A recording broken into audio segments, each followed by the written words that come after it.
Hello, everyone, and welcome back to the Between Realities VR podcast. Oh, man, it feels like it's been a million years since we've been here, but it's only been 2 weeks. I hope you all have managed to get by without your weekly fix of brand new Between Realities episodes. You probably went back through our catalog and listened to old episodes on YouTube or Spot. Oh, I'm getting ahead of myself here. My name's Alex. Thank you for joining us, everyone. I am joined here by the other host of Between Realities. It's Skiva. What's up, dude? What's up, dude? How are you? Pretty good. Yeah, you know, good. I feel like I'm still coming back from being pushed to the brink of death at CES. Yeah, for real. For real. Man, the shows are intense, you know, especially in Las Vegas where everything is a million miles apart, you know. That's why I like AWE so much, because like every 2 feet there's a VR thing, and you don't have to leave that one section. I know. You know? It's really great. Yeah, but it was a great show. We just made it back from CES, y'all. CES 2023. It was fun. It was pretty fun. We had ourselves a little get together on Friday. We'll dive into some of these details here in a little bit, but we had ourselves a little VR industry get together that Friday night. And the next Saturday was a rough one for me. I don't know about you, but it was super hard, dude. I don't really. The only time I drink is when we're at these conventions and there's parties, and man, I didn't even buy a drink. I'm like, I'm not gonna overdo this, but every time I turned around, someone had a drink in my face, and you know, it's what happens when you're Skiva, I guess. People just buy you drinks all night long. Oh man, just soak it up, dude. You know, soak it up, because one of these days is going to be you still buying hungover. all the drinks. Yeah, right. But yes, a little hungover. Had a very early morning meeting with Pico, and I was like, oh, boy, you know, like barely got a banana down on the way over to the hotel, and my voice. What a beautiful room that was, huh? Oh, so beautiful. So sick. Yeah, what was it? Like the towers at the Wynn, I think it was. Super nice. Yeah, really nice. If you know, you know. Yep. But yeah, my voice was trashed, dude. Yeah. A Friday night just yelling at everybody all night long. I could barely speak on Saturday, and I still had a booth to run. So I'm like telling people about haptic gloves while my voice is cracking and I'm yelling. No, I made sure I had no appointments before 1 p.m. You're very smart. I'll probably do something similar next year, because guess what? This is an annual thing, and we'll dive into some details. I think we have like some images and stuff that we can share.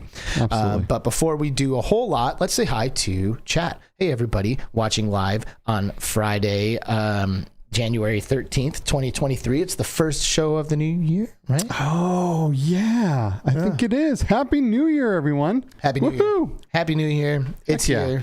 2022, absolutely kicked ass. It was like the best year ever for me. Loved it. Made so much progress in my career, in the VR space, all that stuff. And here on Between Realities, and so grateful for 2022. It was really awesome. Same. Yeah. And I have a feeling. Yeah. I mean, it definitely had its downs, like everyone, but you know, the awesomeness far surpassed the crappiness. Amen. Yes. Amen to that. Yes. Mike Newton's here. The Weekend. He's got it stretched out, and he's just getting he's styling on us with his weekend messages at this point. Really great to see you, Mike Newton. Thanks for being here. What's up, you still traveling, dude? Are you back in the States yet? What's going on? Dark Angel in the house. Oh, with the $6.50 super chat. Yeah. Happy New Year. Let's get it in 23 VR fam. Oh, and guess who else? Classy Grandma. It's Classy Grandma. And she says, I agree. Let's get this party started. Welcome home again, Alex and Skiva. Whoop, whoop. That's right. That's the Classy Granny sign off. Thank you. Thank you very much for supporting us. Yes. Roy Boy in the house. What's up? He's a classic channel member here. He's the dude. Diego Darko. Man, I miss you, bro. I miss our knock matches, dude. Let's get back in there and get slapped around by children. And please, no one quote that. Let's not clip that. Let's just. Oh, now it's gonna happen. I know. Now it's gonna happen. As soon as it came out, I was like, yeah. What am I saying? Good to see you, dude. Andy's VR Reviews. What's up, man? I met Andy's VR Reviews in person at CES. He's walking around. I'm at the booth for Contact CI doing my thing, and he's like, Between Realities. Andy's VR Reviews. I don't think I saw you there. Did you come to the party? No, I don't think so. I mean, what? I know. What? I know. Oh man, we're gonna have words. Yeah, next year, bro, or next event. Frankly, just get at For us real. in time for the next event, so we can hang out a little more. Definitely. But it was really great to see him, and always great to see somebody from the Between Realities family. Oh, for sure. Like, out in public, you know, Yep. like pretty awesome. Space Denizen in the house. Good to see you. Hey, what's up, Boyd? Ooh, Lindsay Sherman. Hey, Lindsay. Happy Friday the 13th. Oh boy, Oh man, that's scary. that is scary. Yeah, you seem like a Friday the 13th fan to me. Someone who might be a appreciator but you of know, yeah, for sure. But I also get a little worried with these days, like when we're doing technical things. Like, will everything be good? Oh, wow. Listen, man, you're sounding like some season 1, season 2 skeever. Only on Friday the 13th. I feel like we got cursed or plagued or something. Like something happened some years ago. Yeah. What's weird to say that now? Years we've been doing this? I know, Holy right? crap. Wow. Holy crap. Wow. Game on Scorpio, morning, afternoon, Hey. and evening. Hello. It's really the only greeting you can say at this point with our Right. international community. Yes. Gamertag VR in the house. Boom. GT, He's what's my up, buddy? homie. I missed you last week. Dearly, dude. Yeah, for real. Please just come live with us. Yeah, come fine. on over. It's fine. We'll Yep. put you up. Chi-Town D in the house. What's up, girl? D. Laszlo 216. Hey, Laszlo. Back from CES. Yes, we are. Heck yeah. And we're going to share some stories from CES here in a minute. Great to see you. Brandon VR in the house. Hey, y'all. What's up, Brandon? Dude? Brandon. How's it going? Yeah, he's just chilling. Nice. Glitch Fandango. Ooh, burning the midnight oil to hang out with the Between Realities family. Word up. That's what I like to see right there. Yes. Ooh, German Rifter. Wow. Hey, dude. What is up? I know. How are we got you? royalty in the house here. King we do. German Rifter. We love you dearly, and thanks for hanging out. Jenna Sequa. Hey, what's up, Jenna? For How's it coming going? by and being a part of the live stream. Tigger Lover 06. Oof. That's right. Fashionably late. Right on time, my good friend. Right on time. I like to be fashionably late myself. Skiva hates it. Yeah. Yeah. Roy Boy in the house, member for 3 months, dude. Thank you for Awesome. for your what support? Yeah. Support. Thank you. Wes from Virtual Strangers. Okay, how about Wes? Dude. Can we? I don't even know if we can get. I know. We got to wait until we got to wait. Wes, I love you. We love you, dude. Really great to meet you in person, buddy. It was. Mickey Burr in the house as well. What's up, Mickey thanks for being Burr? here. Yes, Mickey Burr. a little D1 360 VR. Real VR quick, is back. Mickey Burr. My index has been great. I love you. Thank you. Mickey Burr gave Skiva an index. Dude, Okay, like I don't know what else to say. Like that's it. Like the homie. you put a punctuation at the end of that. Yep. Signed, sealed, and delivered. Skiva got an index from Mickey Burr. Love you, Mickey. Yeah, one of these days we'll do something. Heck yeah. Very cool. And and our guests. We have guests. We do have guests. Something we do on this show. Yes. We have guests from time to time. And I'm really excited about today's episode. Oh, me too, man. Our Me guests too. today are some of the most positive and just like energetic and overall hype, but in the most wholesome way possible VR content creators. Does that sound like an accurate? That does. I mean, I think that sounds pretty accurate. They are the hosts of the Get 'Em to the Metaverse podcast, and they are a beautiful and lovely couple who have obviously gotten bit by the same bug that we all have.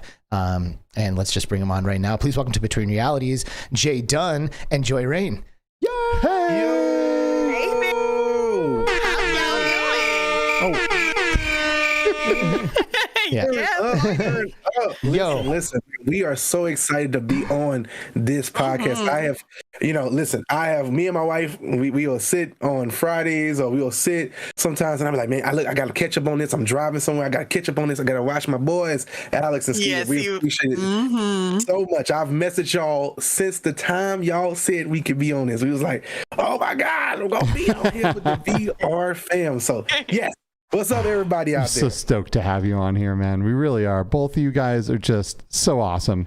Like Alex said when introducing you, you guys just bring such a level of enthusiasm and hype and happiness and joy and joy. Oh, look at that. to the space. Joy that just gets things done, right? Yes. What else Wow. can you say? All right. Thanks for coming, everyone. Have a great night. That was perfect. So he's like, he's got the cell phone. He's driving, weaving in and out of traffic. There's Between Realities on the screen. Priorities are where they need to be. We do have a phone holder. The only thing you didn't have, we have a little phone holder.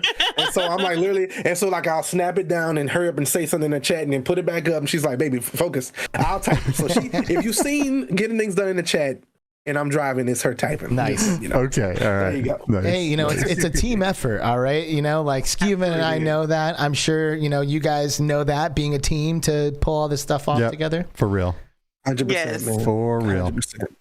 Well, we're really excited to have you two on. I want to dive into a little bit about, your approach to content creation. I want to dive into some of your history and kind of how you've gotten here and, make sure that everybody kind of knows who we're dealing with by the end of this show. But first, Yes. we're hoping that you'll take a trip down recent memory lane with us and discuss a little bit about what we saw at CES. Because people want to know. The people want to know what was going on in Yes. Gotta give people what they want. Man, I was paying attention to all the footage from all my favorite VR content creators. I wish we could have made it. Next year, we're going to be there. We're going to be there next year. We're speaking it right now. So yes, I'm excited to talk about all the cool things that you guys got a chance to see and some of the things we learned about as well. Yeah. For real. We were like hanging out with dozens of content creators, and we're at this party, and I'm thinking to myself, I really truly thought this. I'm like, man, JDun and Joy are totally missing out on this. I wish they were here. Where do you guys live? Man. Louisiana. Yeah, I love it. Down south. Nice. Yeah. So what's close? Nothing? Like Florida? No. What happens for Florida? Expo? IAPA? We got New Orleans. And, New Orleans? you got a lot of things happen in New Orleans a lot of times. So I think, and then also Austin is close. Austin. We can. Oh, Austin. South by Southwest. Yeah. Sweet. That's it. All right. We're gonna be at South by Southwest this year. So just saying, if you want to move some stuff up, Yep. we'll be there. Yeah, come hang You out. have to check that out. You got an invitation. You got an invitation. Absolutely. But I've actually never been to South by. Me so neither. We can't really vouch for it. No. We think CES is big. I hear South by Southwest is huge. Massive. And this year, me and Alex just went right from never going to South by Southwest to being on one of their boards of directors to make some cool things happen. Right? Man. And it's like, what a man. Right. So we got an expo that houses pre-COVID. It was like 430,000 people come through this thing. Like, that is insane. That's almost twice the numbers that CES had during their peak point. Which is ridiculous. That's crazy. And I guess it's primarily a film festival, right? It's everything. There's a tech festival, film, music. Like, there's all of these different sections of expo. Yeah. It's pretty wild. Well, and a part of our job as XR advisory board members, that's what it is, was judging all of these startups that are looking to come and get involved in South by Southwest. And those ranged all, the whole gambit of verticals, all kinds of different companies. And I'm thinking to myself, what is this, businessy software company trying to do at South by Southwest? They make stuff for organizing numbers and some businessy crap. What is this? I don't know what this is. Boring, 1 star. Oh. It's where's the full body tracking at, man? That's what I'm here for. Where's the full body tracking? Right. Exactly. 100%. Right. Another $10 from Classy Grandma. It says, I so love the guests already. Let's go. Whoop whoop. Talking about you guys. Heck yeah. Checks in the mail. Paradise Decay also with the £2. Those are pounds. Saying, did you show Wes your... Hey. That's for Between Realities After Dark. That's subscribe to Between Realities on OnlyFans if you want to know more about what Wes and I did. Oh boy. Okay. Oh man. So where do you want to start with this, Kiva? So I figure we start with the people and the party and then get to the tech. Okay. Yeah. Yes. So I'll just run a little. You got a slideshow thing. Yeah, just a small one. Let's switch over to this. So where is it? It's here somewhere. There it is. All right. Nice. So we had some. We threw a party, a VR industry party, and it was absolutely fantastic. We had legendary guests. Wait, who's we? When you say we threw a party, So it was a whole bunch of us, right? So Between Realities, Q2C VR Gamer, and VR with Jasmine hosted a party that was an Impact Reality and Upload VR industry party. So there's a lot of parties involved. We had some sponsors like AMVR and Conquest VR and Obika that all helped with a little bit of funding to make all of this possible. Because we originally wanted to try to have a party for like 100 VR professionals, and then going through and seeing who was there, there's no way. There's no way 100 people. Can we take the slideshow from the top, because it's like there's so much hot fire flying by. Oh yeah, I'm looking at too. I'm looking like at can we take it back a little bit so I can just comment on some of these images, because this is like it's too much. Like, I wonder if I can like pause this somehow. I don't even know. I don't think I can. But no, I can. Hold on. So yeah, there is a lot of crazy stuff here. Let me kill this real quick, and we'll just start it over here. Skeev is pushing technology to the limits. I just need you guys to Photoshop us right into one of those pictures. That'd be great, dude. I cannot wait to Photoshop you guys into my memories and just like have like something that we did together and be For like, yes, real. yeah. For real. It's gonna be awesome. Yeah. Which is hilarious because like we've spoken all of like what 10-15 minutes now, but like seriously, like I don't know, just like watching your guys' stuff, like I don't know, it's like so easy to feel like we know you so well. Really is. Pretty crazy. man. Yeah. Oh yeah. So all right, so we're stopped here on this picture, which is maybe the highlight guest. I mean, it's hard, right? Because there was so many amazing people, but this is just there were a couple people in the industry that I haven't met yet that I've always wanted to meet. Like, I'm kind of a fanboy, right? Yeah, and dude. Palmer Luckey is one of them. The man who created virtual reality in his driveway, in his parents' driveway in a trailer, and then eventually sold it to Facebook and Mark Zuckerberg for billions of dollars, right? Literally. Yeah. Which is so insane to actually think about. That man sold his company to Zuckerberg, who then turned around and pumped the Quest and the Quest 2 out for like millions and millions of people. That's insane. Come on, man. Wow. And he took that check and put it in his pocket. Right? Like, like how much? Like how much? Seriously, what do you think his bank account looks like? Oh my god! Like I don't know. Set for life. Yeah, for real. Literally. But like the beautiful thing is, like, look at all of the people that are doing what they're doing, and would it be possible, like it is right now, without this dude? Wow. Right? That's real. That's a no. That's real. That's a no. Everyone at this party, everyone at CES, and everyone in this industry is there because this guy followed his dreams and duct taped together a headset and brought it over to John Carmack, and then magic happened. Right? I mean, and I guess it was almost an inevitability, right? Like we've been starting to like conceive virtual reality as a what's the word? As a medium theory or as a potential. I don't know. Today's one of those days for me.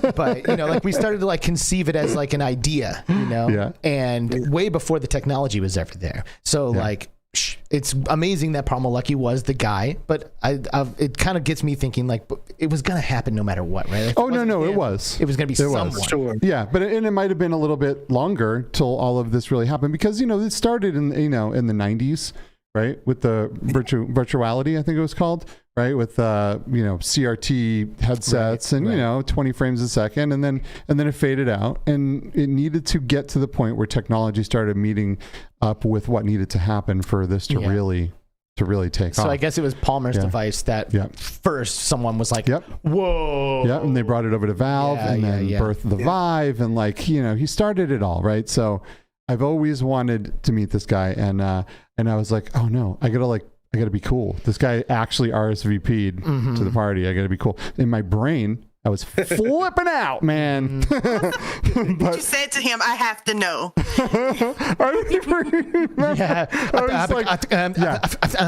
what I said. That's exactly what I said. So yeah, it was pretty nuts. I was stoked that he actually came. A lot of amazing people came. Yeah. So I almost missed him, dude. I went and had dinner at like the Mexican restaurant next door, and as I was walking in the door, Palmer Luckey is in the lobby walking out. Yeah. And I was like, "Oh, hi Palmer Luckey. hi. You know, like, Did I ping you? I'm like, yo, you better get here. know, like he came in from Tokyo and came to the party. Wow. Like did some CES stuff and then came to the party and then did a little bit more CES stuff and flew home. Yeah, So- I heard that he was up till like 4 a.m. doing other stuff that night. He like left our party and then like met up with other people and like, you know, like, Wow. did some stuff. Yeah. But it was definitely awesome to see him there. And here's Yeah. a funny side note. Palmer Luckey was one of the first investors of Contact CI. Oh, cool. Yep. So Cool. I was able to be like, hey, you know, I work with Craig Douglas at Contact CI. You know, Yep. it was like very easy, like conversation starter for Yeah. me, as opposed to just like, hi, I really like VR, and I know you made it, and so all right. So this is a great Please sign photo. my headset, please. Seriously. Oh, I know. So we I know. I signed my should have got. I didn't even get his autograph. CV1. It would have been great. I know. If I had a CV1 with me or a DK2 or DK1, that would have happened for sure. But yeah. Did get an autograph though. I guess we'll get to that photo here in a minute. Oh, I did, but it wasn't from Palmer. Not from Palmer. Right? Yeah. So let's see who else showed up. Okay, so we had some more of the VR fam. We got Thrill Seeker and Genghis, and we got and we have Lampy Lighter over from Q2C VR Gamer, Todd Jackson. We're all chilling. Lamp Lighter. Yeah, we got the two face hiders Yes. of the VR space in a photo here. Yeah, great, just such great people. They're, you know, we do a lot of events together, all of us, and they're fantastic. I can't say enough good things about everyone here. Mm-hmm. Really good stuff. 100%. Yeah, both of them came by the Contact CI booth and did demos of our new gloves. Thrill was there, and Genghis too. Nice. Awesome. Yeah, Yeah, got some that group was shots here with Thrill and Fia and Eric Masher and Todd and VR with Jasmine and Sean and Tyler of Rendered Reality and The Coffee Rendered and Reality VR. homies, man. Right, Like, right. It was so great to meet Yes. those guys in person. Oh, it was great. And Wes from Virtual Strangers. And dude, all three of these guys are like, you just peel them right off the page and like throw them into the room, and it is like exactly what you would expect. Like, for real. like they are so authentic in their approach to content creation that you will not be surprised by a single thing when you meet these dudes. Like they really are truly authentic. Yeah, for real. For real. Here's a lot of the same people. We got Addison from Val in the back. We have Wise Director from VR Central. Let's see. Jeff Rayner from MXT Reality. Our homie. Yeah, we got Geens from Neos. We actually had 3 people from Neos come, some which flew in just for the party. Didn't even go to CES. I know. They came to party with us and they left. That's awesome. Like, and everyone here knows how much I love Neos, right? So that was like really, really special to me. Absolutely. Have the two of you done any PC VR stuff, or have you kind of been like strictly standalone headset? So Yeah, we did PC VR. Oh, nice. Yeah, so we've been doing PC VR. We haven't stepped into Neos yet. Oh. I think I want to say Tribe Wolf is going to be taking us in, I believe. If I'm not mistaken. Oh, Tribe Grey Wolf. So you guys better wait for me, because me and Tribe, we're going to give you the best tour ever. And we are going to make you love VR all over again for the first We're time. excited about it. Awesome. We're excited about And it. you can invite me after you've learned the ropes. Right, because I'm a bit Alex of just likes I'm a to bit of a destroy jerk. people. Yeah, I can't help it, dude. It's just like it's just too tempting.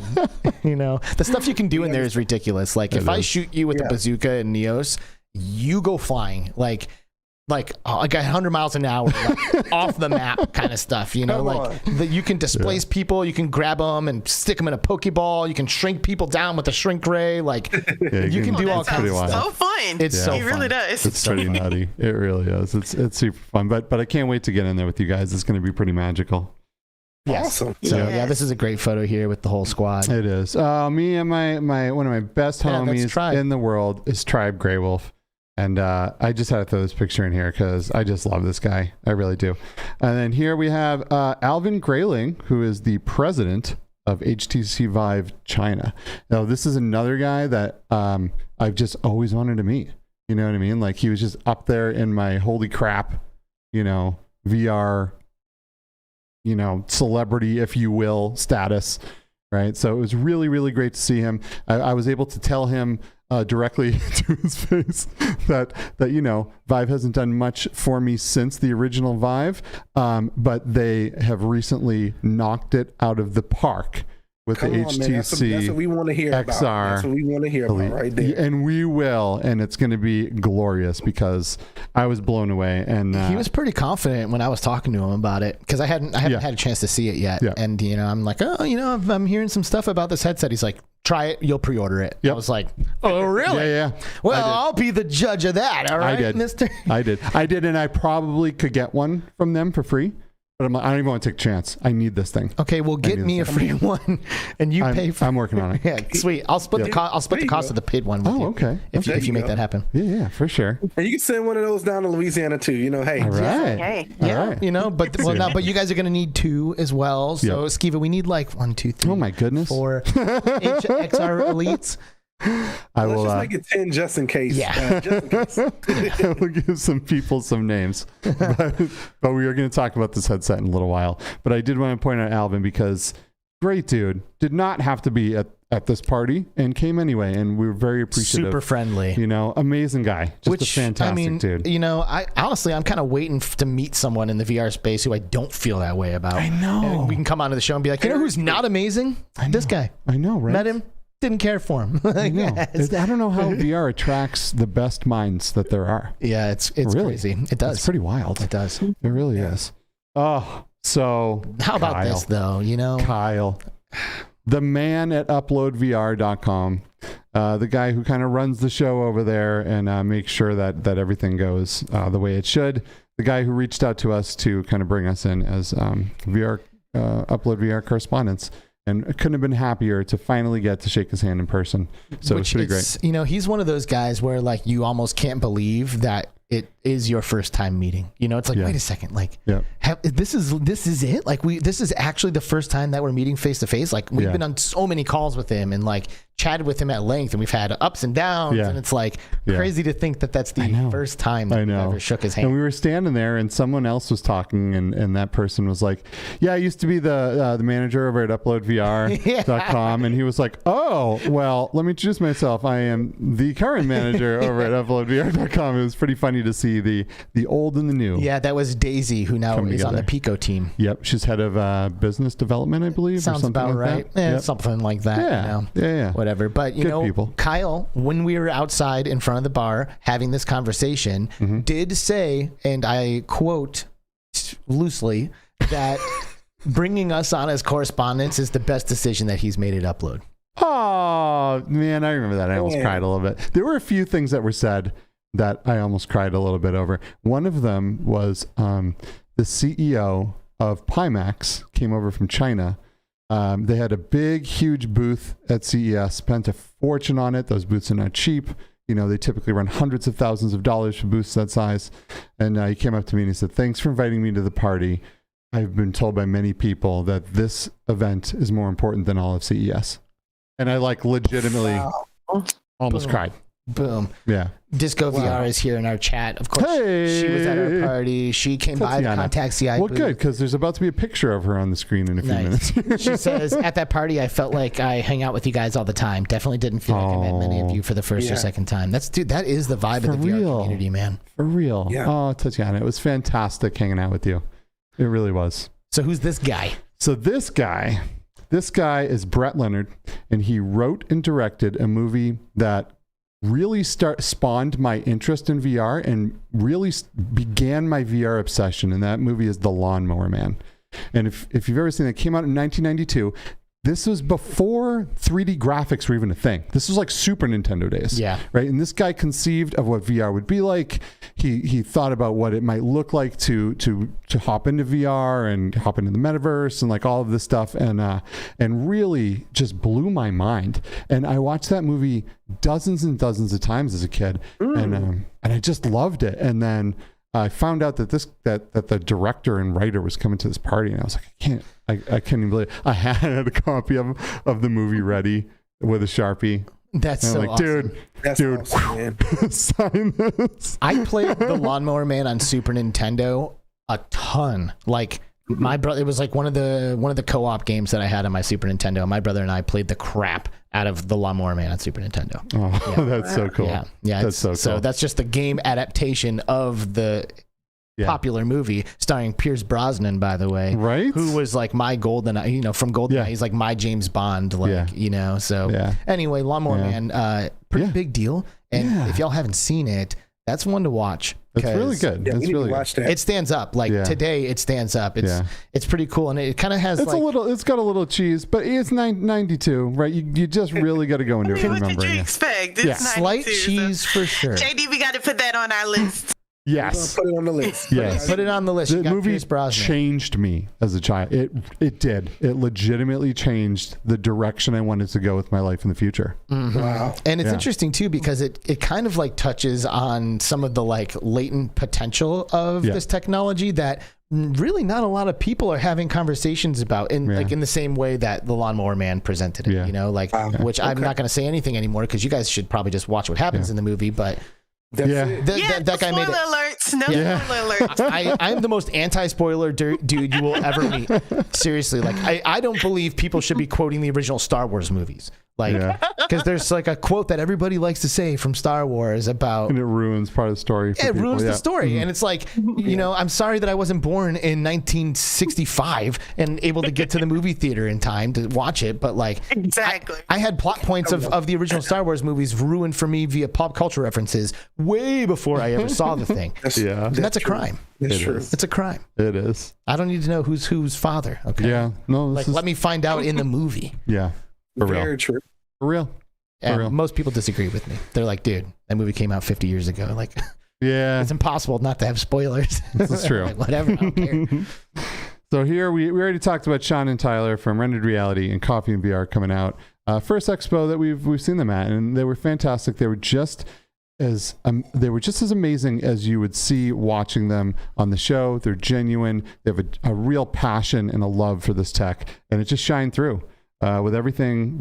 They're just amazing people, and just so glad. And we've been talking to them forever, right? And so to finally meet them, like in real life, because we've met them, right? We've done a lot of things with them over the years, and it's like, but to actually give these guys a hug was just a fantastic feeling. It was great. It was pretty great. I really enjoyed my jalapeno cucumber margarita featured in that picture as well. Oh, yes. It looked pretty delicious. It was quite good.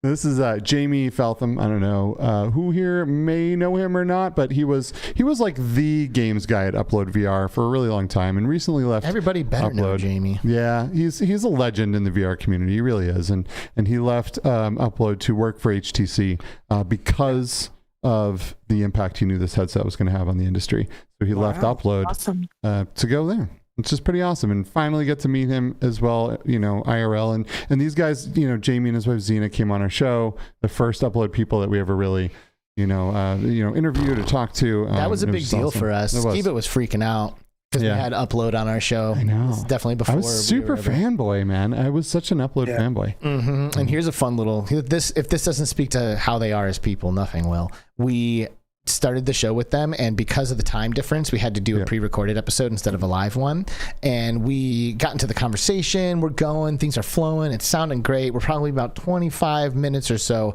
into the broadcast or into the recording, and then I look at OBS and I can see that it's not recording, and I'm like, oh boy. Oh my goodness. I'm like, guys, no, like, we're not recording right now. And they were like, For some reason, I remember OBS stopped recording. I looked at the recording after I had the first 7 minutes, and it just stopped. Yeah. So they were like, all right, let's go. Let's run it back. And we did. We went back and had the same conversation again for the first 25 minutes before we got to like a new chunk of information. Wow. And they were really good sports about it. Yeah, they were.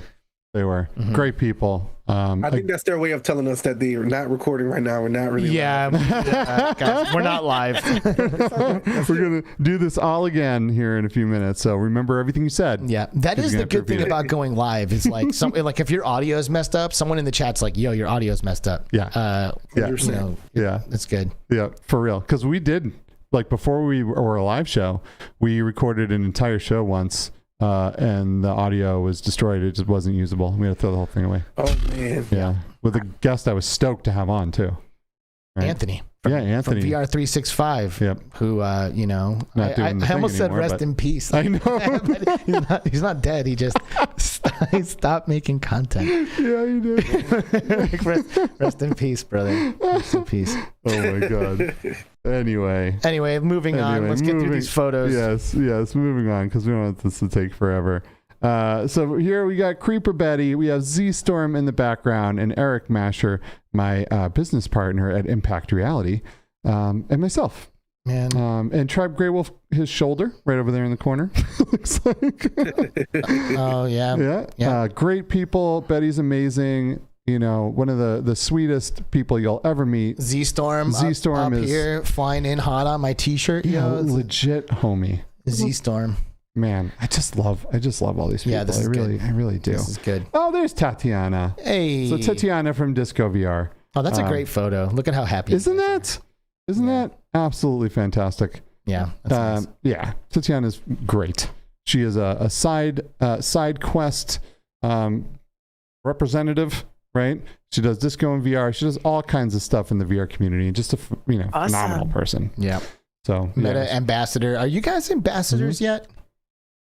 We are not ambassadors, but Meta, if you're listening, hey, dude, that is a no-brainer to me. What? Like, you guys are perfect for Meta ambassadors, especially because of all the stuff that you're doing, like in Horizon.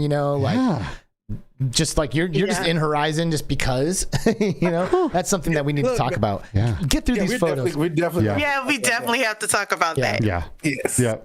Yeah. All right. So here, real quick, we got some amazing people. Sadly, it's Bradley, who is a phenomenal character, just like he is in his videos. He's great, super duper smart, passionate, amazing, awesome person.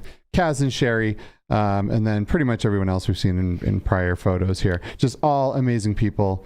Love them all. This is before the Sony press conference, which now we are getting into the Sony press conference. So we got to see some stuff with PSVR2, that Beat Saber is coming, all that fun stuff. To me, that was a huge shock. Really? I know. Me too. I didn't think they were going to give up the IP again to Sony.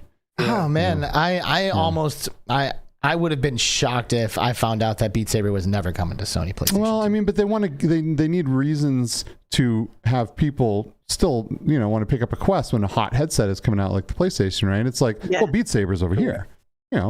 Come buy a Quest. I mean, I'm sure they must have done the math, right? Like, it's like, actually, we'll make way more if we let it land on Sony, because I'm glad. all the songs, I'm glad they did that. Yeah. And Gran Turismo 7, right, it was announced that they're coming. It was crazy because they started the press conference and they're like Sony PlayStation VR 2. And then this video played, and it was like, they showed games that we know are in VR, but they also showed Spider-Man, and they showed, oh man, what's that one that's super popular? There's zombies in it, and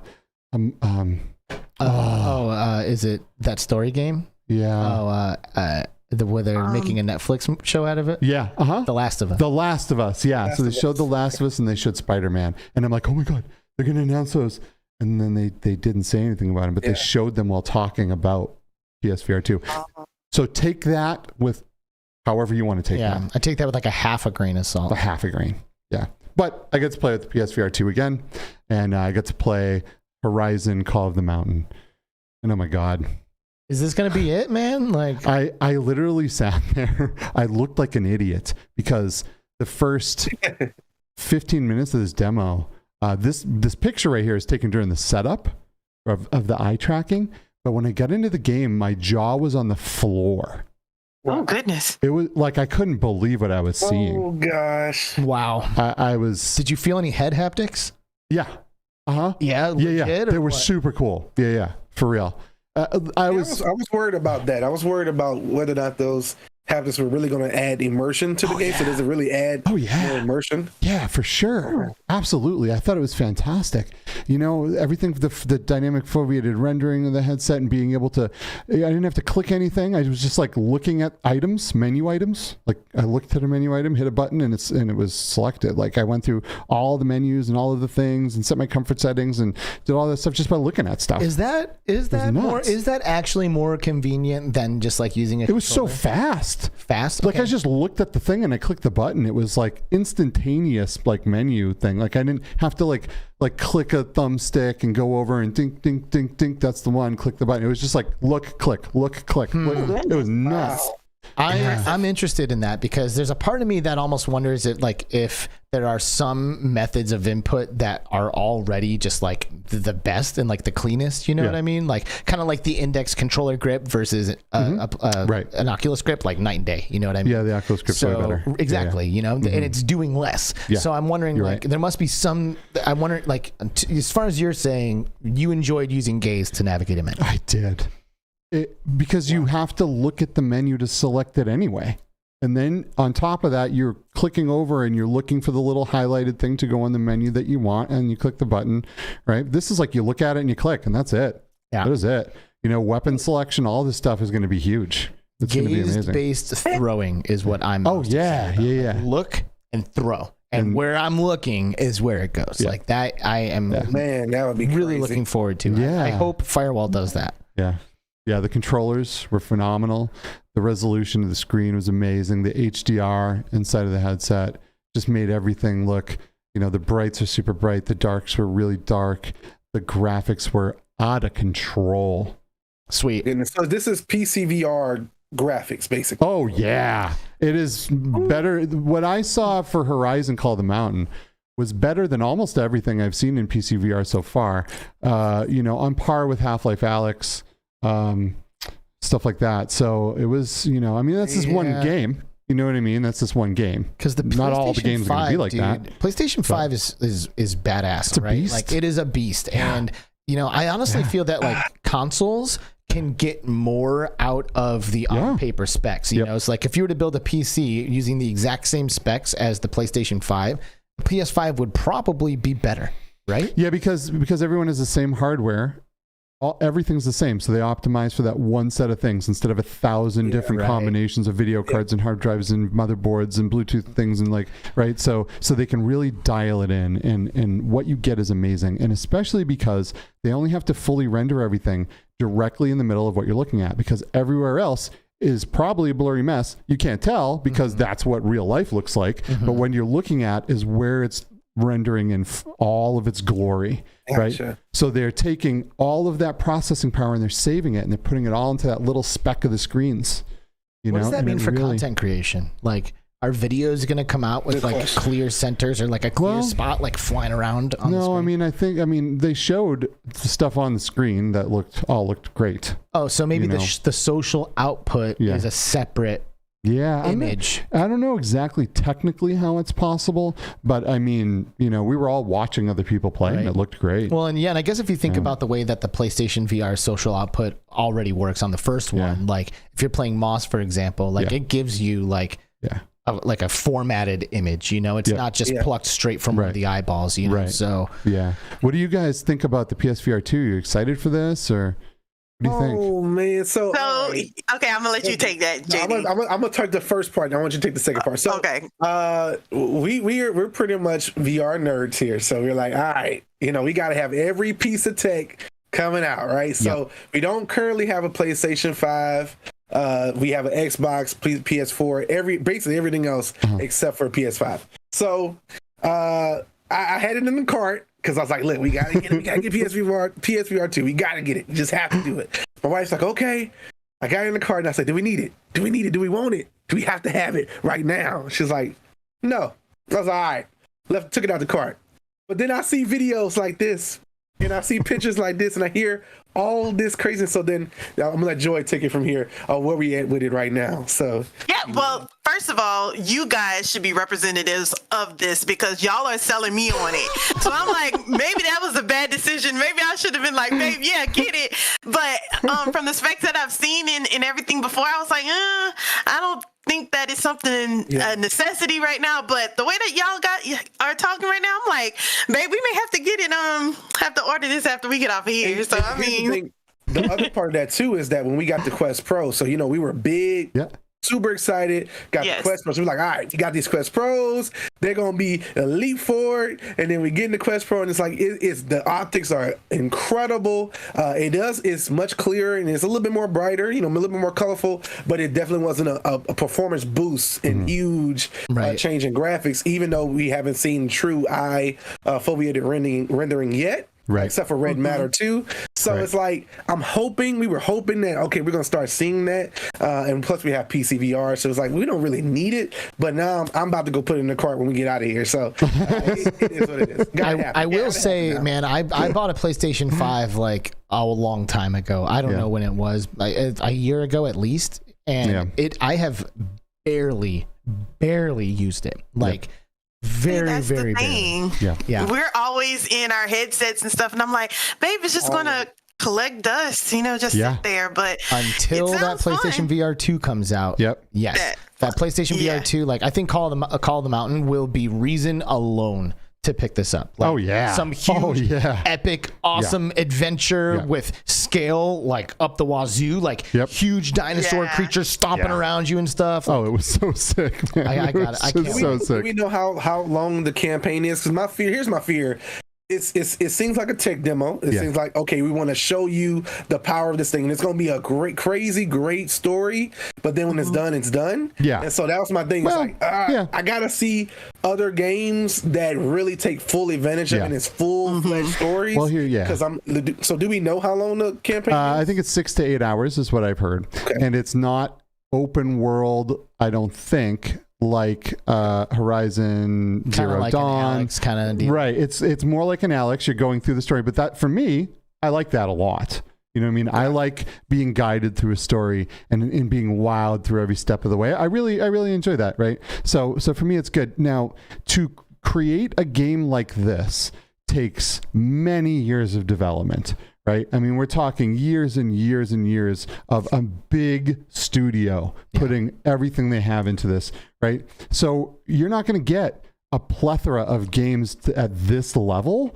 It's just like, but here's the thing. Sony has been scooping up major studios like Insomniac that have both flat and VR experience and like buying them, right? And like they have relationships with all these major developers, like these big studios. So if we're going to get these types of AAA bangers from anyone, it's Sony. Yeah. Like I absolutely believe that. But will it be like a waterfall of experiences like this?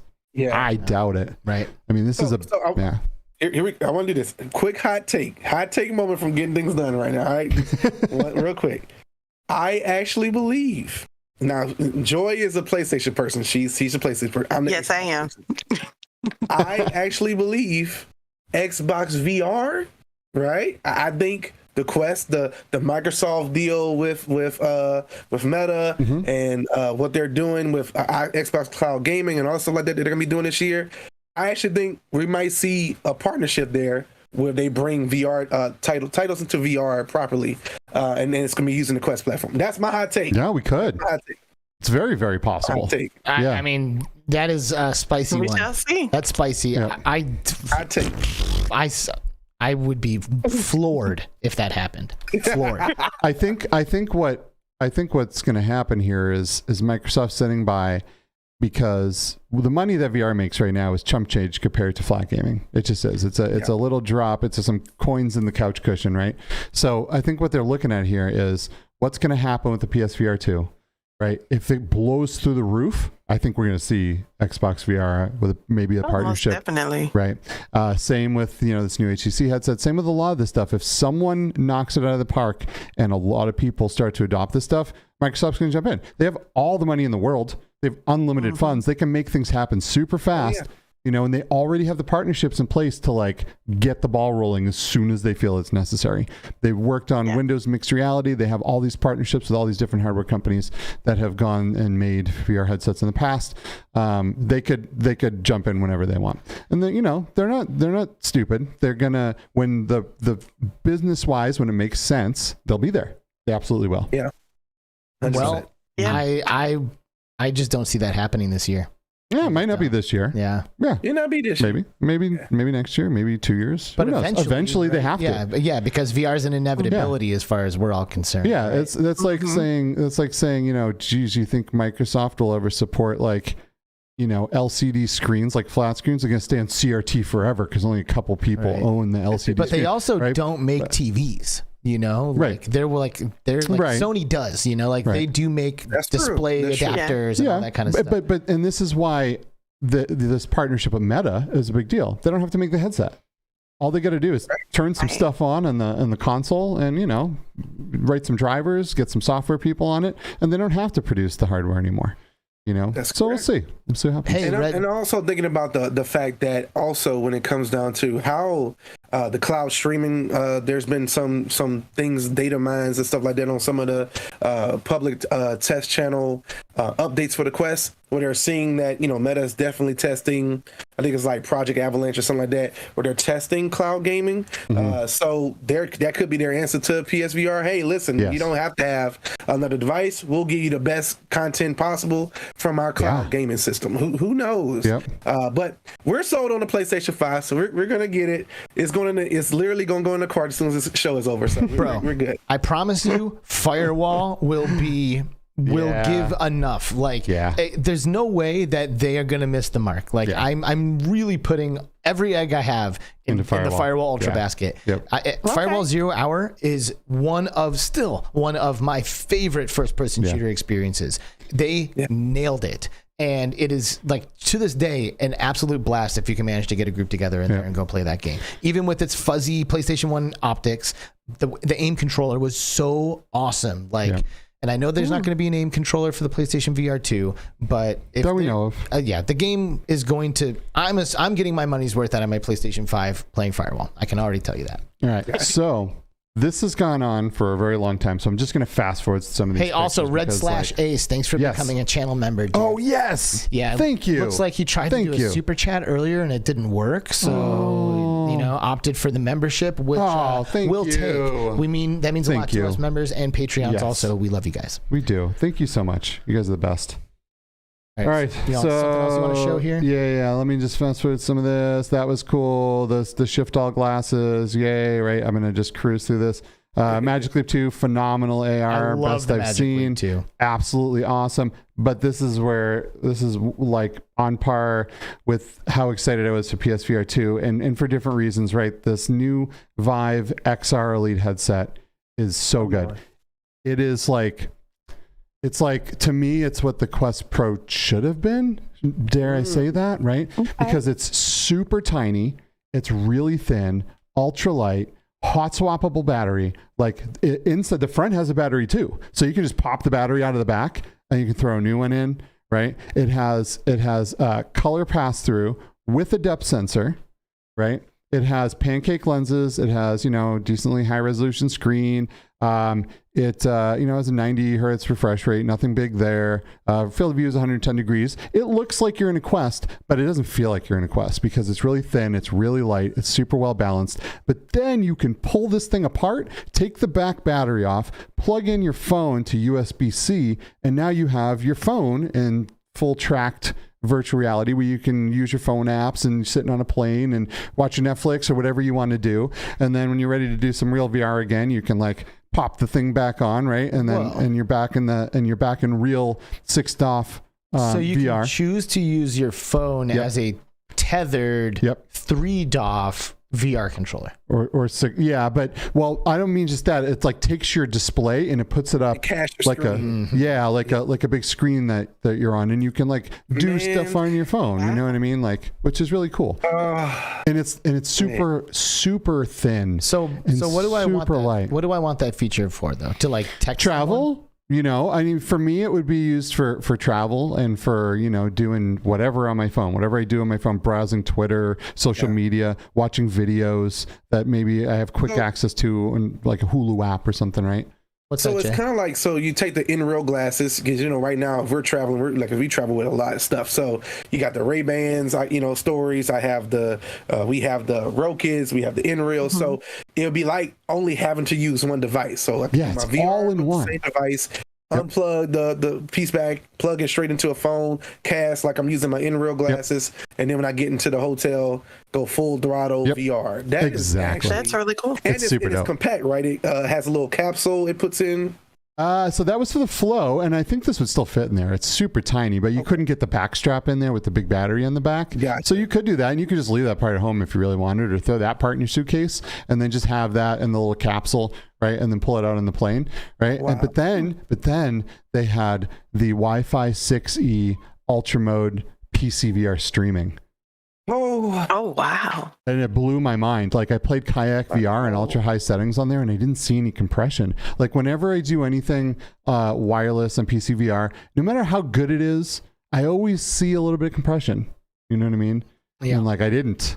And that's a testament also to the Vive desktop streaming software that they've been working on and this new ultra mode for streaming that they have that just blew me out of the water. Like I was really, really surprised by it. It was super cool. And then the way it mixes together, I did like a Yuki demo on there where I went into like it was, Yuki with the controllers, right? But it was in mixed reality and there was portals opening on the walls in the room. And then all of a sudden, like parts of the world would come down into virtual reality, but still parts were mixed reality. Right. And like they were meshing the two, mixed reality and virtual reality, together in these really cool ways. That was phenomenal. And the color pass-through looks better than the Quest Pro. It's still not, it's not like magically, really? It's not like magically quality, but yes, it was absolutely better. My Quest Pro right now. I'm like, dude, I really like the Quest Pro. Yeah, it's a great headset. I love my Quest Pro, Yeah. you know, like, Yeah. geez, oh, it's so beautiful.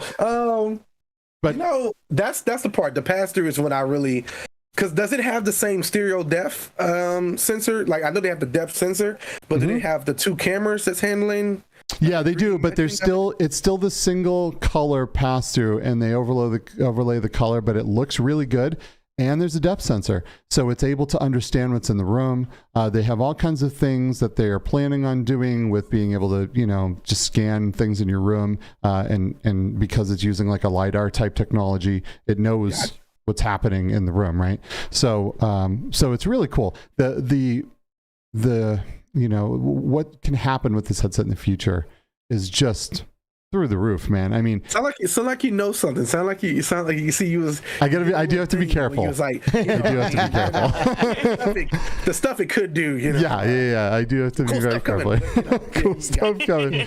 But yeah, so I mean, this headset is like, does it do everything better than all the things that it does it do better than the Quest? Like, are you going to put this on and go, oh wow, this is so much better than my Quest? Visually, no.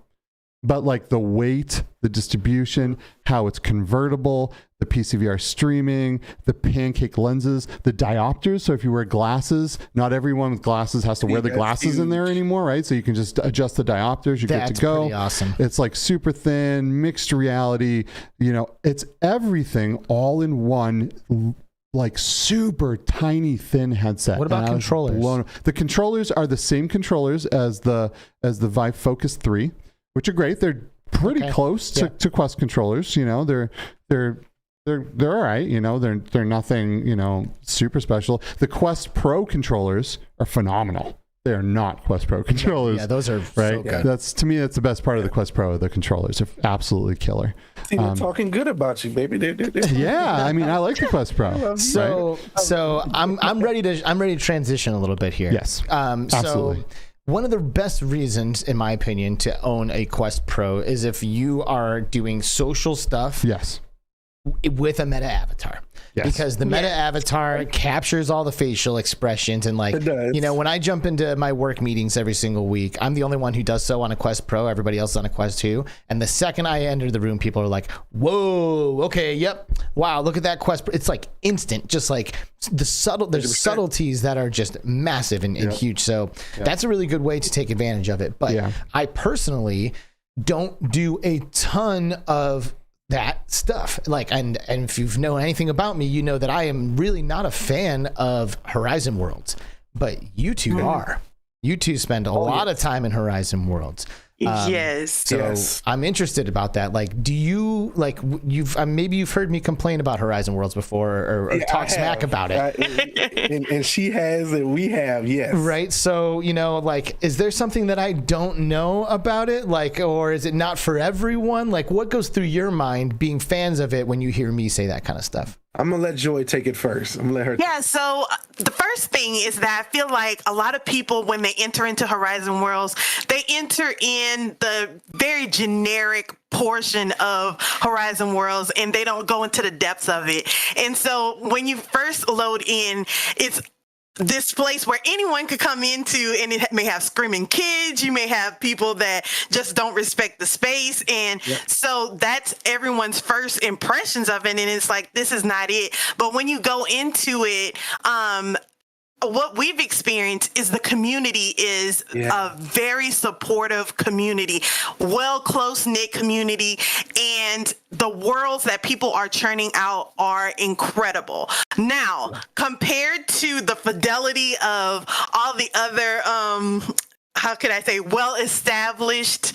type of platforms, Horizon World is in its infancy, but we have to take that into consideration. But the community aspect of it is bar none. And so that's what we would express to people, that you have to know exactly what worlds are there. And that's what we're doing. JDun and I are trying to expose people to these amazing worlds that may not even get the traffic that they need to, or exposure, because people will fall in love with these worlds as we did. Oh, 100%. And then I'll just add to that one of the things we necessarily wanted to make sure that we did when we first got in our headsets, one of the first things you do is set up your avatars and things like that. We bought the Quest 2s day one. That was like our first mainstream, PC, not PC, but VR device. But I go back all the way back to 2016 with the Oculus for the Gear VR.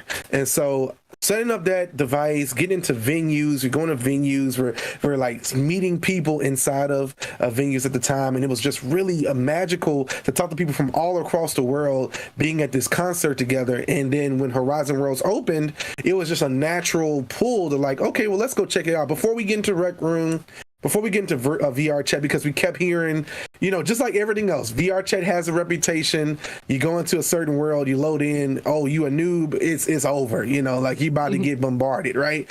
Same thing with Neos. I've heard the same thing. Hey, if you don't have that tour guide to show you the way through there, you may come in there and just kind of get overwhelmed and be like, never come back again. Same thing happens with Horizon Worlds. We have these people come into Horizon Worlds, they load into the plaza, they look around, kids are screaming, and they're like, I don't understand this. They don't know how to move around. They're set on teleport instead of smooth locomotion. They don't know those settings. So what we've done a lot of times with a lot of VR content creators as well is made sure to be like, hey, I know this got a bad rep.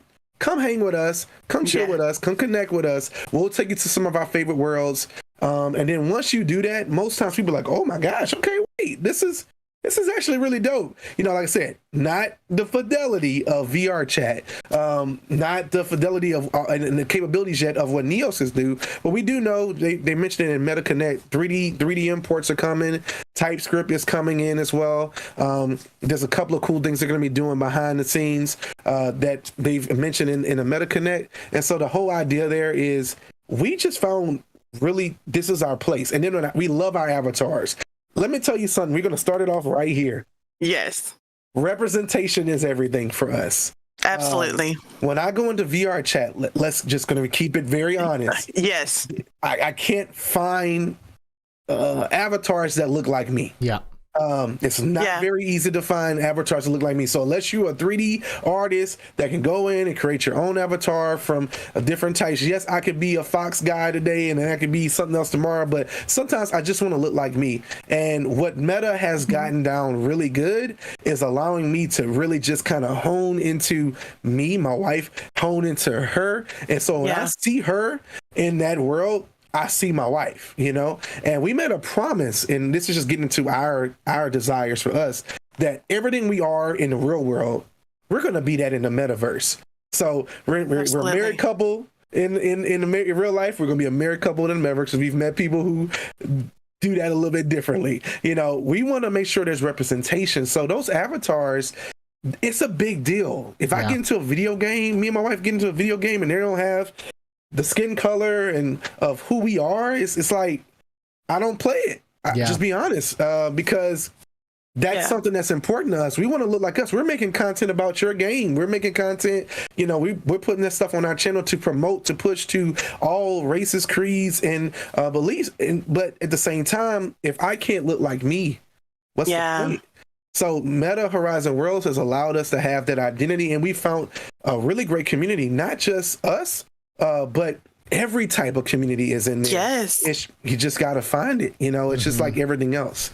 Yeah, that's really awesome. And it really, to me, this speaks to like the true immersive nature of VR, right? Because, I've played video games my whole life, and, I'll keep it real. It's usually not hard to find a guy or a character that looks like me in basically any game, but there are flat screen video games where frankly, it just doesn't matter. Like I don't need to look like me when I'm playing, I don't know, like World of Warcraft or something like that. You know what I mean? I could be anything. Yeah. It's like whatever. But when you put a headset on and you look down and see your hands, like, come on, bro. Yeah. Like now it's you, like you are really embodied in the experience. And if that becomes an immersion breaker, the second you look down and look at your hands and just feels like it's not your hands at all, then that's 100%. Absolutely a problem, I mean, or certainly something that if we were to be able to figure out ways to make sure that everyone feels like when they look down, they see the hands that they want to see, because for some people, they actually don't want to represent themselves the way that they are in the real world. They use VR as an opportunity to be something completely different.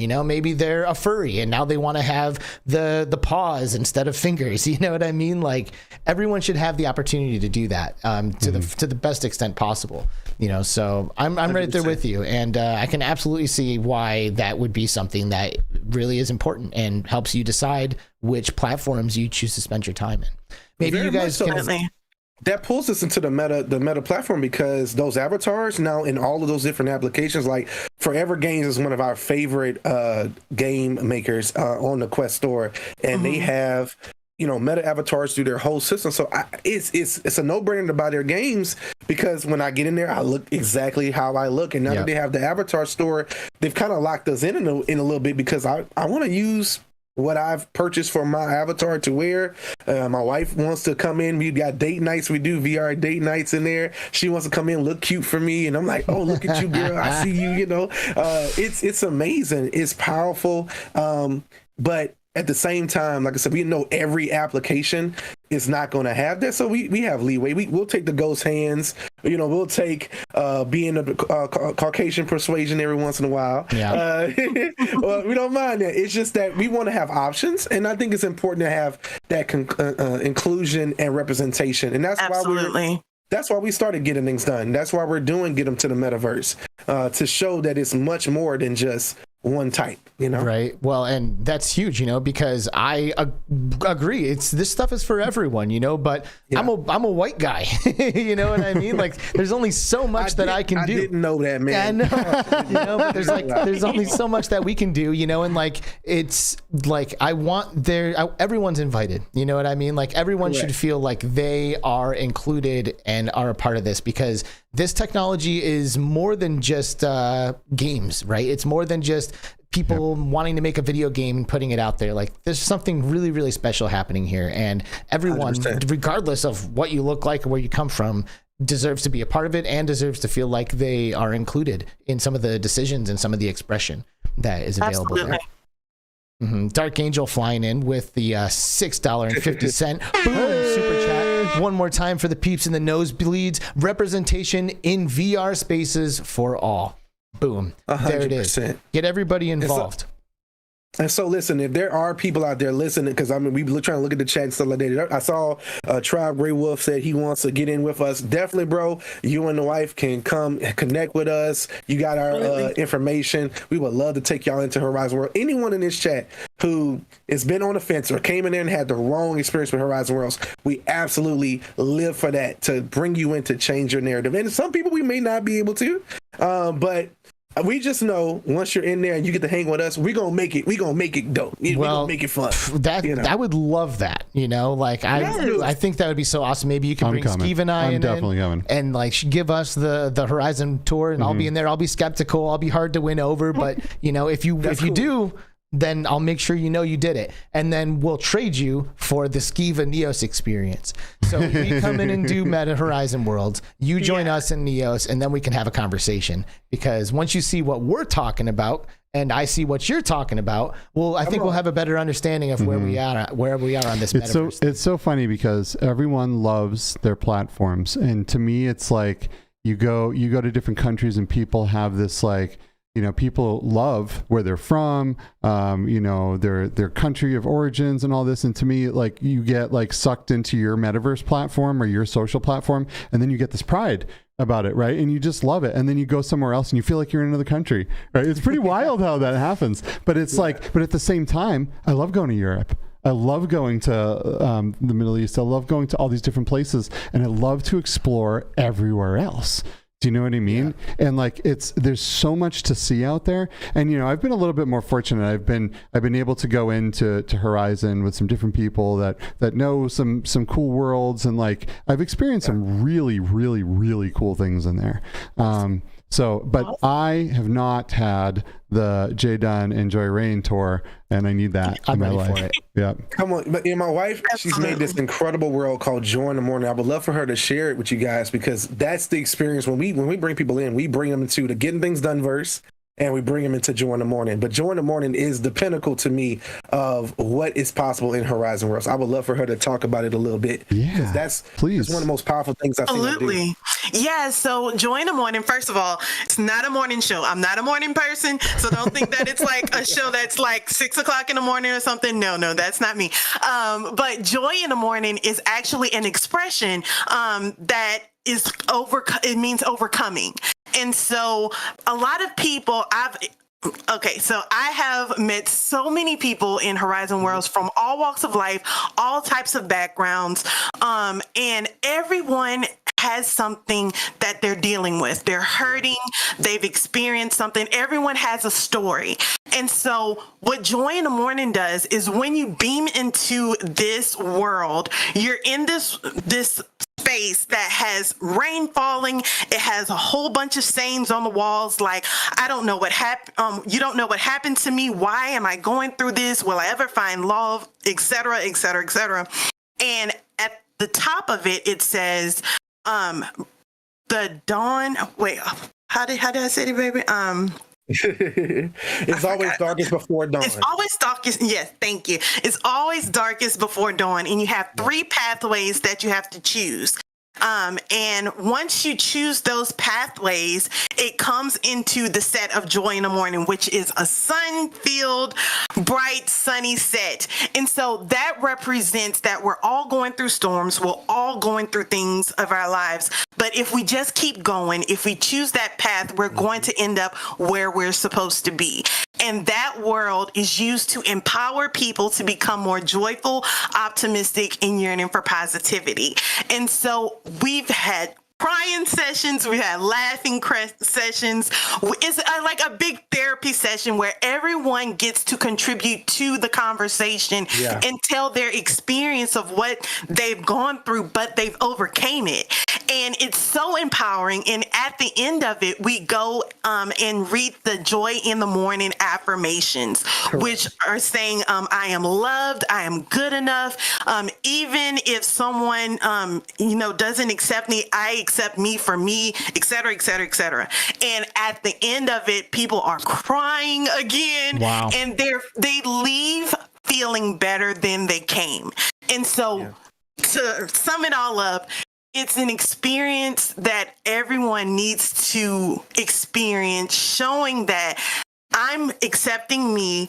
I'm going to make myself better in and out of the headset. Nicely done. Wow. That's lovely. How come people don't become better human beings when they come through the Between Realities metaverse room that we have? Like, we need to do something. I know. We just have our stupid spaceship. I don't even like it anymore. Yeah, that's way too inspiring. For the record, it's so cool. I can't wait till you guys see the Between Realities room. But like, that is inspiring. Wow. Like, I can't wait to see that. Yeah, that's really cool. Yes, it's an experience. And so some people get overwhelmed when they first come in there because they can relate to the different sayings that are on the walls, but it's meant to really do self-reflection and to really know that I am good enough. And even in this space, being in the VR headset, people are so easy to put their guards down because they're behind the avatar and they feel as though they can,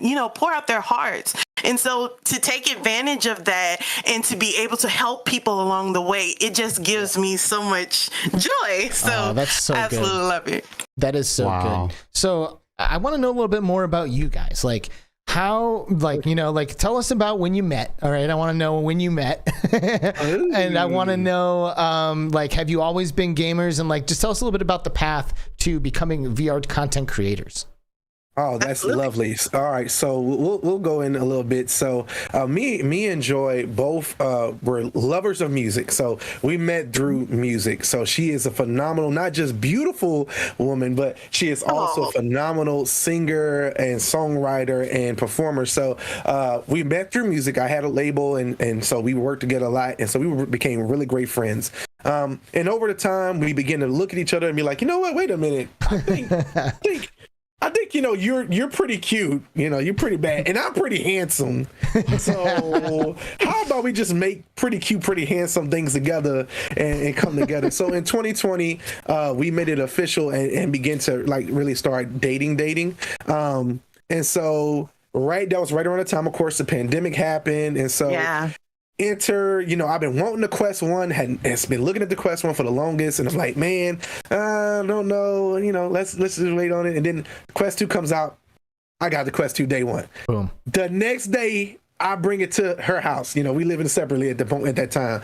Oh, I bring it to her house. She's like, wait, what is this? What is this? She's on her head. She dances with the robot. She does the first steps. She danced with that robot. She takes that thing off her face. I have the video. I'm holding it hostage. But she takes it off her head and she says, I got to have it. When I tell y'all, she went and bought it herself, the 256 gigabyte model, the very next day at Best Buy. And I called her. I'm like, what are you doing? She said, I'm setting up my Quest. Nice. Oh, that's so great. What's wrong with you? I'm setting up a Quest 2. And so from there on, when we could not be together because of scheduling or things like that, we would do these things called VR date nights.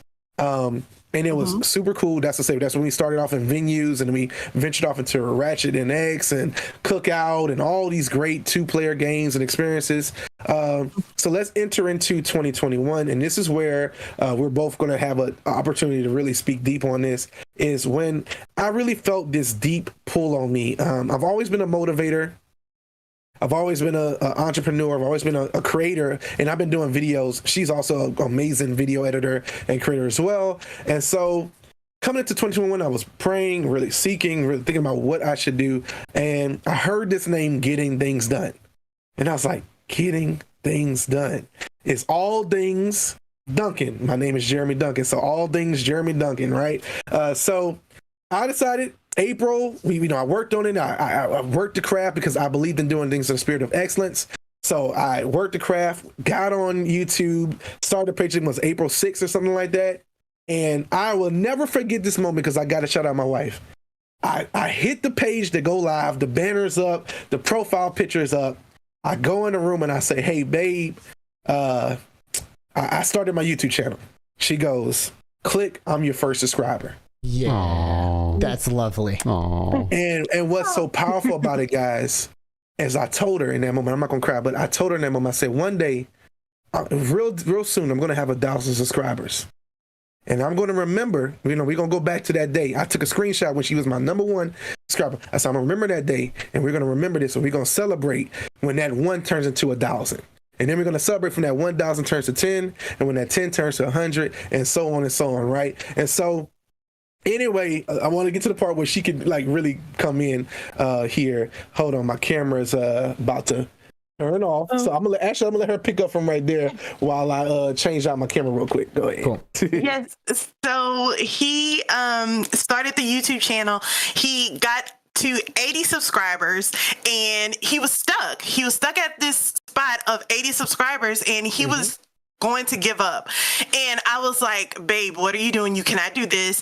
Why don't you do something that you absolutely love and want to talk about? And he was like, I don't know what you're talking about. And so I said, why don't you do something with the Quest? And he was like, who would want to hear this African-American guy talk about the Quest? This is not our space or whatever. And I'm like, babe, no, you have to do this. And so I'll let you continue, babe, since you're back. All good. Sorry about that, guys. Anyway, so what happens is we end up getting, we're stuck at 80 subscribers. She walks in the room. She's telling me, you got that Quest 2. So what kind of videos were you putting up before you put up Quest videos?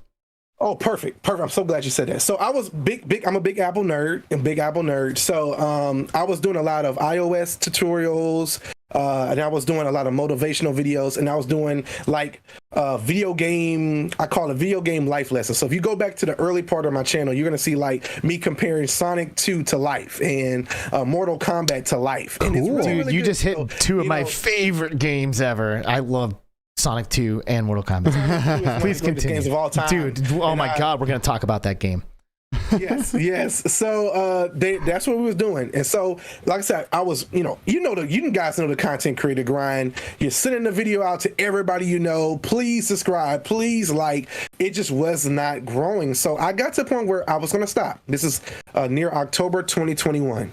And my wife walks in the room. She goes, "What's wrong?" I said, I'm giving this back up. I'm just going back to music. I'm done with this YouTube thing. Nobody wants to see me on here. And she's like, "You're not talking about what you really love." She's like, you live and die that Quest 2 every day. I was like, yeah. But I was like, I literally said these words. No one's going to want to see an African-American, pretty nice sized guy, right? Want to talk about the Quest. Who's going to watch that? And she was like, if you don't do it, then who's going to do it? She said, you don't see much of us on screen talking about the Quest 2. So you need representation. So if you're not going to be the catalyst for it and your excitement for it and your drive for it, then who will? Mm-hmm. So a week later, I dropped my first Quest 2 video on the channel. And let's just say from that point forward, I think we hit 100 subscribers the next day. And then every day after that, it was a new subscriber on the channel. Basically, it just began to roll. We came into the new year, 2022, and I think we were like 300 subscribers. By March, we was at 500, and by I want to say May, June, we were at 1,000, and now we're almost at 2,000, going into 2023. Yeah. And it's just been powerful. And then of course, my wife, being this catalyst for that, she loves the Quest 2 just as much as I do. Absolutely. And VR, and it's become not just a love for Quest 2, but the VR period, because mixed reality, AR, just everything. Yeah, so she was like, you know what? I want to start making content around this one in 2022. I'll let her talk about how she started to take her content to the next level in 2022.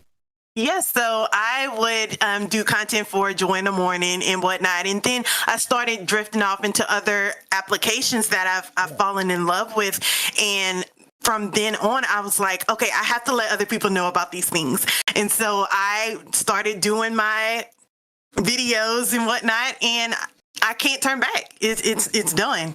I'm here. I'm here to stay. Oh, this is so good. This is so good. So Jay, did you pop the question after all of this stuff that we're talking about?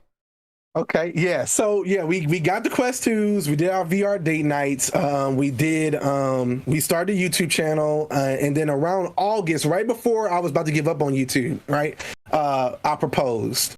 His iPad, by the way. With my iPad. So that was a video on the channel. So you guys go search I Proposed with my iPad. You will see the proposal video of how I planned this whole thing, and I used the iPad to show her a video and kind of like get her all prepared, and then got on one knee in front of all my friends and stuff like that and proposed to her. It was really amazing. It was all vlogged. It was really cool. So it was gimmicky, but it was what I wanted to do. It's just, I'm a technology guy, so I want to find a way to bring it all into it.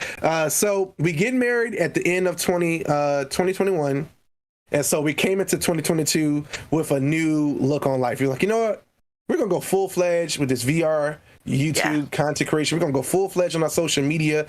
We're going to go full-fledged on Twitter. We're going to like not only, this is the thing I love about the VR community, because it's the most giving and most loving community I've ever been a part of. You have the tech man Jews who are literally millions of TikToks pardoning our stuff saying, man, this is great. Not just because he's another African American. He's like, nah, bro, if it's bad, tell you it's bad. Yeah. You have the BMFs, you have the gamer tags. It's like, yo, this is really good stuff. They're showing so much love. And so we made sure to make sure, like, get into Between Realities and seeing other content creators. We make sure to go in heart, support, love, and give back as much as possible to the community, because it's been such a amazing thing. And we just said, going into 2022, we're going to give this everything we got. And we got tremendously blessed at the end of the year. You want to tell them what happened, Joy? Yeah, so we were on NBC. We were on the Today Show talking about get them to the metaverse and getting things done, and about our love for VR in Horizon World. So it was amazing. That is so amazing. I mean, how's that for representation? Boom, you guys are now the front page. Like, you are the face of the metaverse as far as NPC is concerned. Like, let's go. Good job, you guys. Congratulations on that. How did this even happen? We're playing a clip of this right now, and this is just so cool to see you guys on here. Yeah. Very cool. Man. So what happened was we were basically got hit on YouTube. Basically, someone saw one of our shorts, and it was just us playing around. It wasn't even a short that had a whole lot of views. It was just us laughing and joking, being husband and our wife. Authentic selves. Our authentic selves, and they was like, "Yo, we need y'all to come on tonight." Like, it was 4:00. We in our chill clothes, and we're gonna meet y'all at 7:00 tonight. And they're like, okay. So we get in front of the camera, and if they talk to us about 17 minutes. And when I tell you guys, everyone in the chat who is super amazing content creators, VR lovers and enthusiasts, metaverse evangelists, we went in, we gave them everything we had. We put it on our back. We was like, you guys got it all wrong. This is the greatest thing that ever happened to humankind. Yeah. Joy's when they're telling them about joy in the morning and how, listen, this is all about community and we trying to change the world and you guys got to get a part. And this is what happened. At the end of that interview, the guy was sitting there because we could tell he was, a little bit trying to figure out a way to maybe try to turn the story. He was like, you guys are good? You guys are good? That's it. I don't know what else to say. So it was a blessing to turn the TV on. We were up at 4 a.m. We could not sleep, to turn the TV on because we didn't know how the story was going to end up. And hear that the brighter part of the story at the end was the portion we was a part of. And absolutely. Good job. It's a dream come true. And so, just excited, man, for where we have been just able to get to. We give all glory to God, but just where we've been able to get to on the strength of just making content that we love. We're not even technically doing it we're not doing it for the money, because if we were as content creators, that's not the we're in the red over here.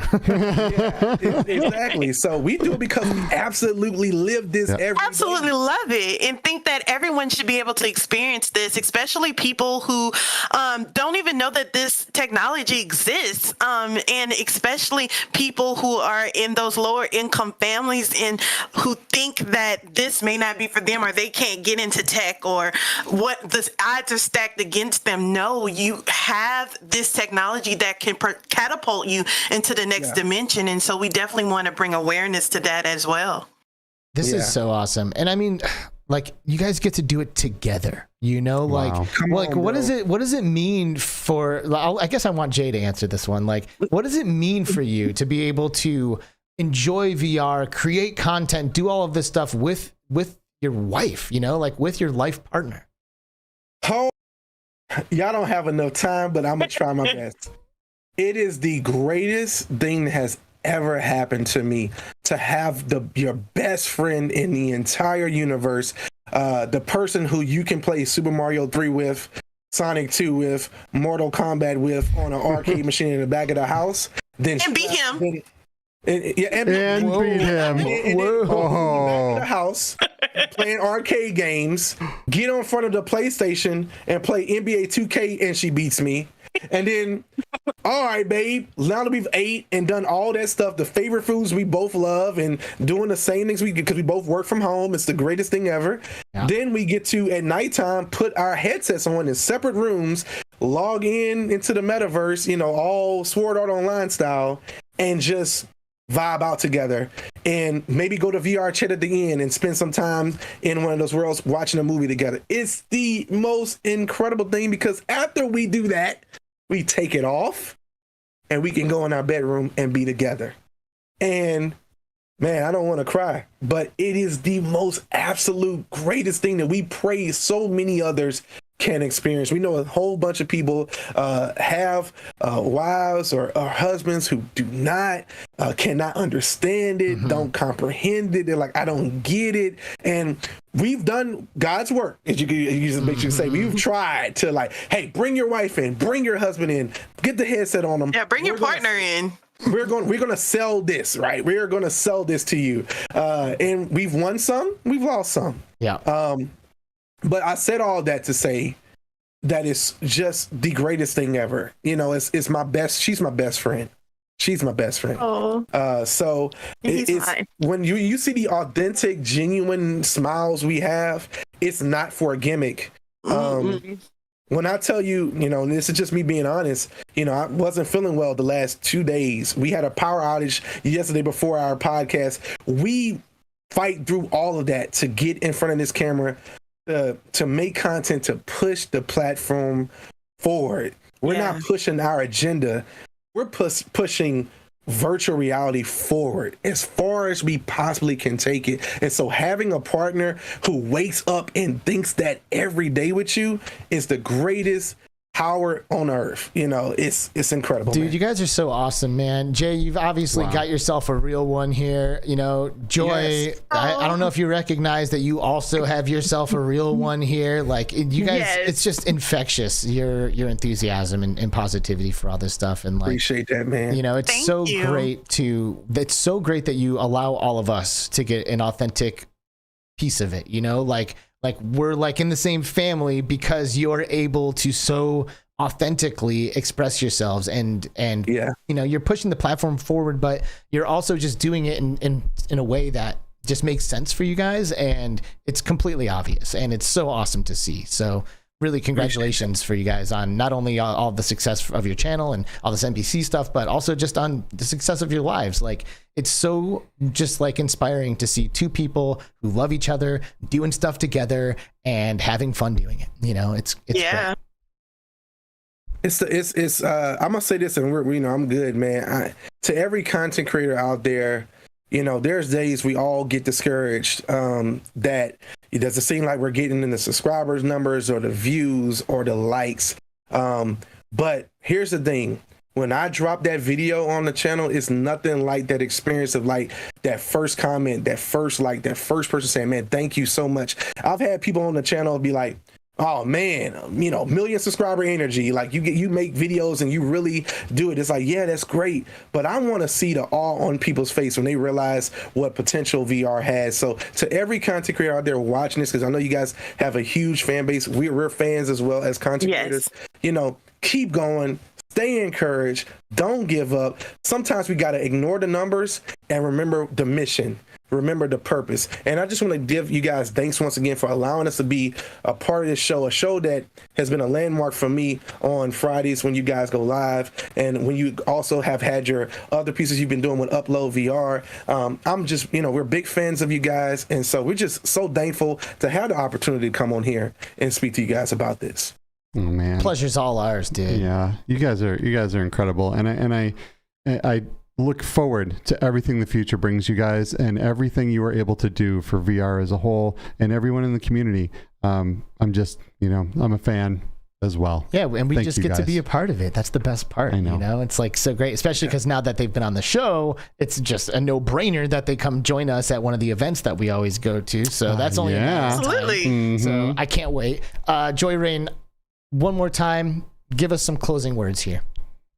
Yes, I would like to thank everyone who tuned in today, and I would like to say, people see the connection that me and JDun have for this space, but I want to encourage you to find your community, find the people that support you and back you. To the content creators who feel like you can't go on, find like-minded people to support you, give you that push, because we all need support. And I just so happen to be married to my support, but we all could support each other through this. We want to make sure that VR gets 100%. that push forward. And so just continue. You got this. We all got this. And we're going to see everybody on the other side. Beautifully said. JDun and JoyReign, getting things done. The podcast is called Get 'em to the Metaverse. Get over to their channels right now that are linked in our descriptions and subscribe to these channels and start watching and start paying attention, because if this is your introduction to these two, I'm pretty sure you're going to be a fan after this. So thank you two so much for spending the time with us today. An absolute pleasure. And don't be strangers, right? Yeah, we're coming. It's not. We're family now. We're coming to hang out in Horizon. Yeah, it's happening. Yeah, and you're gonna do your best to win me over, and I will be very skeptical. Oh, we will. Okay, everybody, say goodbye to JDun and JoyReign. Bye, guys. And they gone just like that. Wow, man, that was awesome. What a good story.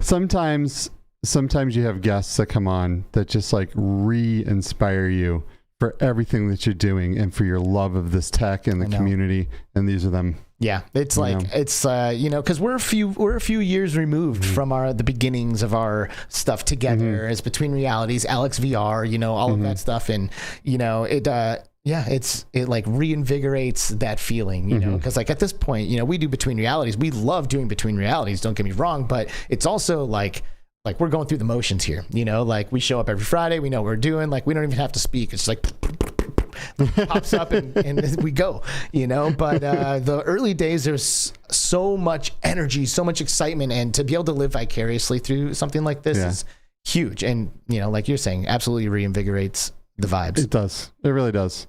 This is great. This was as good as I thought it would be. I wish we could go on for another 3 hours. Yeah, right. Yeah, and it can't, because I've got stuff that I need to make sure happens today. So we are going to call it. But listen, thank you all so much for listening, whether or not you've caught us on Upload, you've caught us on Spotify or iTunes or Audible, or what's the one I'd like to say? The book. The Amazon service. We're not even on it. Whatever it is. But wherever you're listening to us or watching us, thank you so much. We really appreciate your support, including Roy Boy with 60 schmeckles. Boom! Dropping 60 schmeckles. And he says, such a great episode. Love the VR fam. Dude, it really was a great episode. It was. Tribe, Game On Scorpio, Duggars, Dark Angel, Mind Jive, Jonas Sandstedt, bye. Rista King flying in here. We saw Wolf Raza. We saw Z Storm. What's up, Z? You saw the shirt, right? Yeah, we love the shirt. Red/Ace becoming a member on this show. Thank you. Gamertag hanging out. Dark Angel, who I think I've already said. D1360 VR. Roy, thank you guys. Thank you all so much for being here. Mickey Bird, thank you for everything that you have done for us. And that is that. We're not going to tell you who we're going to be with next week, but we'll have a guest. Yep. So tune in a week from now, next Friday, for another episode of Between Realities. That's that. I'm Alex VR. And I'm Skiva. Ooh, and we'll see you guys later. Hey, I think I might be doing some gaming tonight, potentially tomorrow. I don't know. I'll be there. Join our Discord, and let's play some VR games together. Let's do it. Have a good one, everybody. Okay, bye.